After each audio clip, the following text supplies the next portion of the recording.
के संज्ञान में ये ले आऊं कि चुनाव आयोग के द्वारा जो पर्चियाँ बांटी जाती हैं वोटरों को, वो मुस्लिम क्षेत्रों में नहीं बांटी गई और अभी तक पूरे तरीके से नहीं बांटी गई हैं। बहुत कहने के बाद और कई अधिकारियों से मिलने के बाद जब बीएलओ को कल पर्चियाँ दी गई तो हर गड्ढे में से 200-250 पर्चियाँ वहाँ खींच ली गई। किसी क्षेत्र में पर्चियाँ पूरी नहीं पहुँची हैं।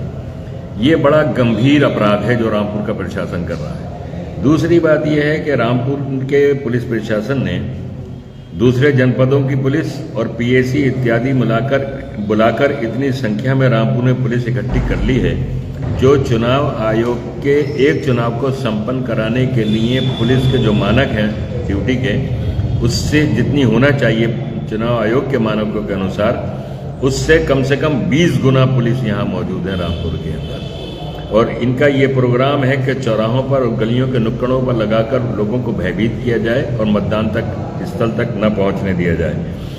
उन मतदान केंद्रों पर, नगर के विधानसभा के मतदान केंद्रों पर, जहाँ चुनाव आयोग का प्रोविजन यह है कि मात्र गेट के बाहर की व्यवस्था देखने के लिए मात्र या 3 या 4 कांस्टेबल या पुलिस के कर्मचारी रहेंगे, वहाँ यह 100 और 150 कर्मचारी लगाकर लोगों को भयभीत करते हैं और अंदर जाने नहीं देते हैं।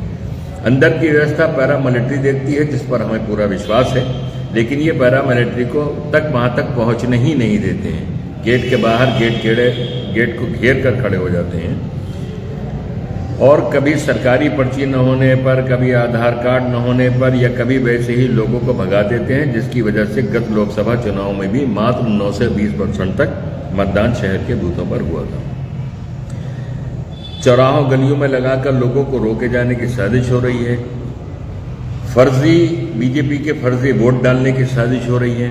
बीजेपी के जो समर्थक शहर से बाहर रहते हैं उनके आधार कार्ड बनवाकर उनके वोट डलवाने की साजिश हो रही है।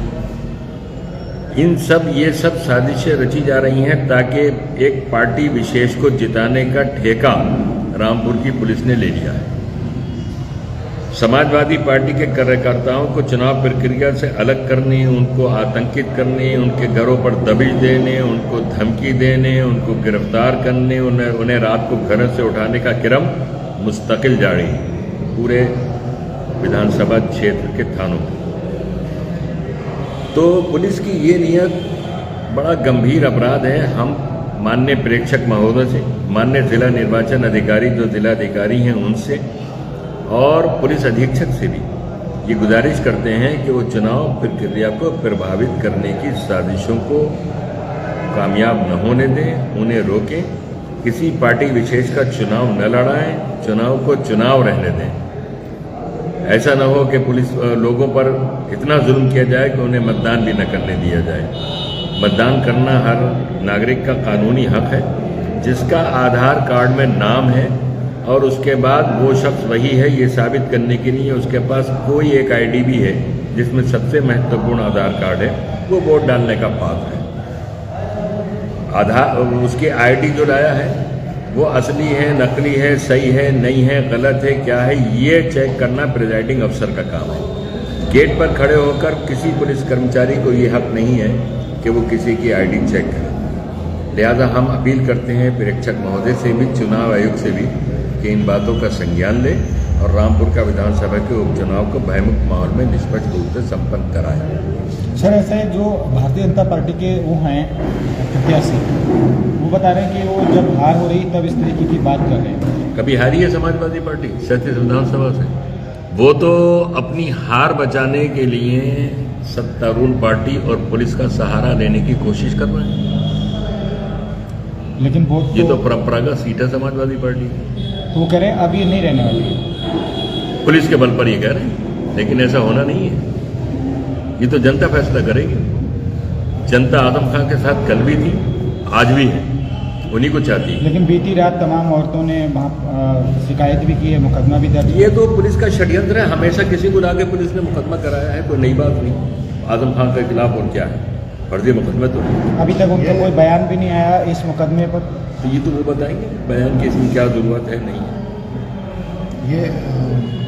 ये तो पुलिस कर ही रही है। तो ये कोई नई बात मतलब महिलाओं ने फर्जी किया है या पुलिस वालों ने?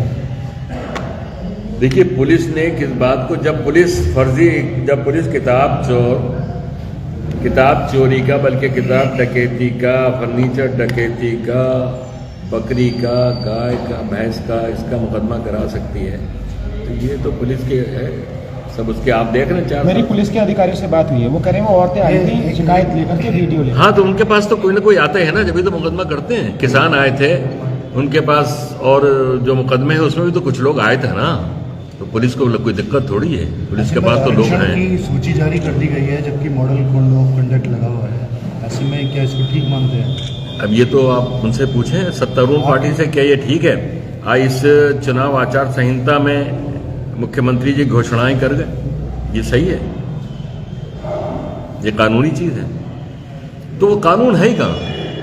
कानून तो खत्म है ना, वो तो डिक्टेटरशिप है और जबरदस्ती का मामला है। कौन संज्ञान लेगा आज ये घोषणाएं करके गए? ये आचार संहिता का उल्लंघन नहीं है। रेस कीजिए, इस क्वेश्चन को उठाइए। आसिफ में क्या मामला था आज जो प्रेस कॉन्फ्रेंस में बुलाया? कहाँ पे? यहाँ पर बता तो दिए भाई, सारी बात बता दी। रामपुर के चुनाव को प्रभावित करने के लिए पुलिस षड्यंत्र कर रही है। चुनाव आयोग के मानकों से 10-20 गुना फोर्स यहां इकट्ठी कर ली है और चुनाव को प्रभावित करने का षड्यंत्र रचा जा रहा है। मुस्लिम क्षेत्रों में पर्चियां नहीं बांटी गई हैं, अभी तक नहीं बांटी गई हैं। जो बीएलओ को अब तक दी गई हैं, हर गड्डी में से 200-250 पर्चियां गायब हैं। लोग मतदान न कर सके समाजवादी पार्टी के समर्थक, ये बराबर साजिश जारी है। उच्च अधिकारियों को, माननीय प्रेक्षक महोदयों को ये संज्ञान लेना चाहिए और चुनाव प्रक्रिया निष्पक्ष रूप से संपन्न कराने का प्रयास करना चाहिए, ताकि प्रजातंत्र लोगों को पता चले है, लोग आज़ादी के साथ अपना वोट डाल सकें।